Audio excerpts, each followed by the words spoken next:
Yeah, just click that button and all of a sudden you're showing three people.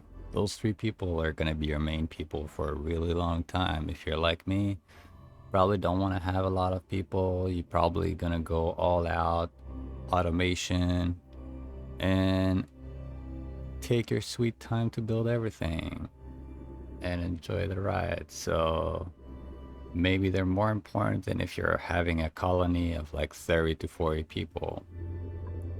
So yeah, what do you go for? What do you not go for? So there are things when you re-roll. I would strongly advise taking a builder, because why? You're probably gonna make mistakes. I mean, let's face it, you are gonna make mistakes. So every time you destroy something, you'll need a builder. You feel like you got an inspiration and you have this new idea, you're gonna need a builder for that.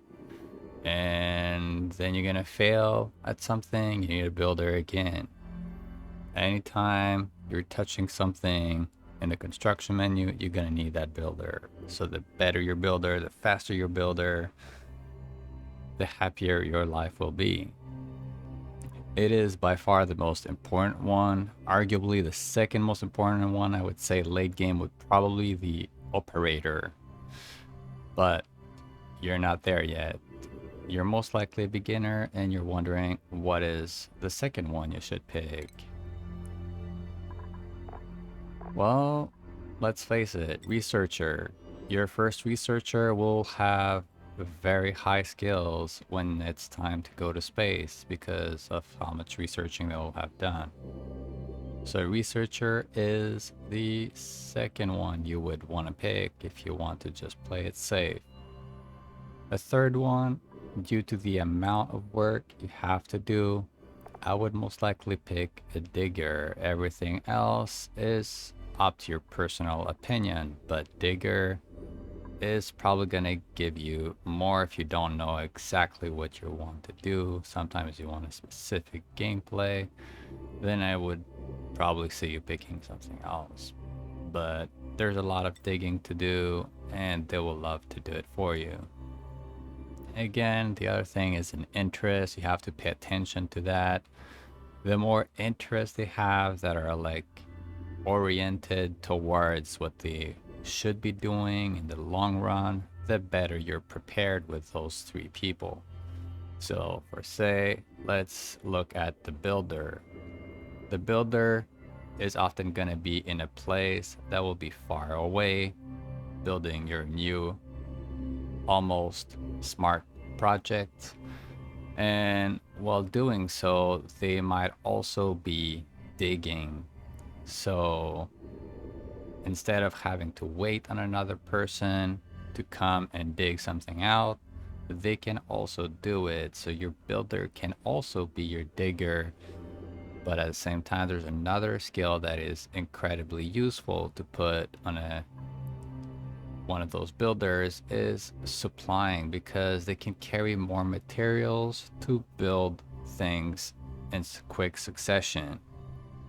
So yeah, supplying is also a very useful skill until you're very well versed in the sweet art of automation. So until you're very, very, very good with automation, your people will be running around a lot, carrying things by hand. So supplying is very good to have as a skill. On your digger, you can still have either, because you can separate both, but their workload is so significant that I still advise you have at least those two. So you can have digging, supplying, and possibly something else. If you're interested in farming or ranching, you could have your digger do it. Now, onto the researcher, you want to have those skills either in researching and operating, or researching and everything that is going to help you into piloting those rockets. And that's pretty much it, because they'll be piloting rockets nonstop and you will never see their faces again. Another thing about traits yes, they're great and stuff. I mean, don't go crazy about them. The interests are more important. The things you have to be mindful of is that there are some negative traits that are incredibly bad. Decreased medicine is not a bad thing. Decreased calories is not a bad thing either. Like, depending on how you play, basically. If you have a person that doesn't have a lot of time to eat after they're done with a job from like far away on the rock, then of course you're not, the problem is not the trait itself, it's your management of their time and the scheduler. So basically, how much time you give them to walk back, eat, take a dump, and go to sleep. That is your failure. But this is actually good. That one, increased oxygen consumption, also is good. And again, increased oxygen consumption doesn't seem that bad when you're in your base, but later when you're in a suit and you have really, really big projects where the materials themselves and outside the of the base is the main project, then they will not be returning until it's the end of their shift.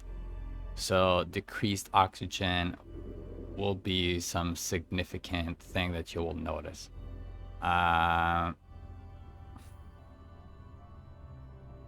This one is also another good one. You'd still need to have at least one doctor, I would say. Not doctor, but like one person that can patch up anybody. Don't go for the skill itself. I mean, I've had people dying and all they do is just put some band-aids on them and they're fine. You want to stay away from some that are like the flatulence one, where they fart like an occasion. Narcolepsy, because you can easily have them die over time. Like, you're probably gonna forget them somewhere. They will, you can't keep an eye on them all the time. They're just gonna put themselves in a situation that's gonna like kill them. They're very good at that. So be mindful of what you pick. And yeah, I mean, have fun. Pick a good name. Live it up.